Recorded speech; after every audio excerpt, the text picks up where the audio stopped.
వాళ్ళని వదిలిపెడతారు రేపు.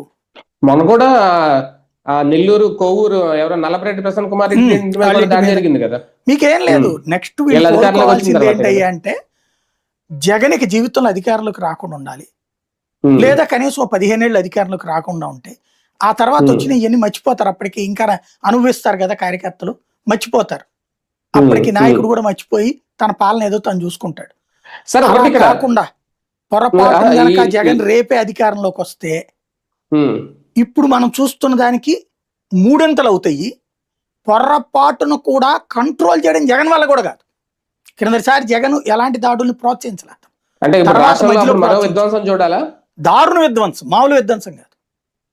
జగన్ చెప్పినా కూడా వినరు. అప్పుడు ఆ స్థాయికి జరిగిపోతుంది. ఎందుకంటే బాగా రెచ్చగొడుతున్నారు వీళ్ళు. ఈ రెచ్చగొట్టుడు పతాకాన్ని నాయకులు బాగానే ఉంటారు, రేపు పొద్దున చచ్చేది కింద ఉన్న కార్యకర్తలు. కానీ ఇప్పుడే అధికారంలో లేనప్పుడే వైసీపీ నేతలు ఏమన్నా కంట్రోల్ తప్పుతున్నారా? దేని విషయంలో? మాటల విషయంలో, బూతుల విషయంలో. అంతే ఉంటది. ఆ నోరు ఖచ్చితంగా అంబటి రాంబాబు కంట్రోల్ కావాలా.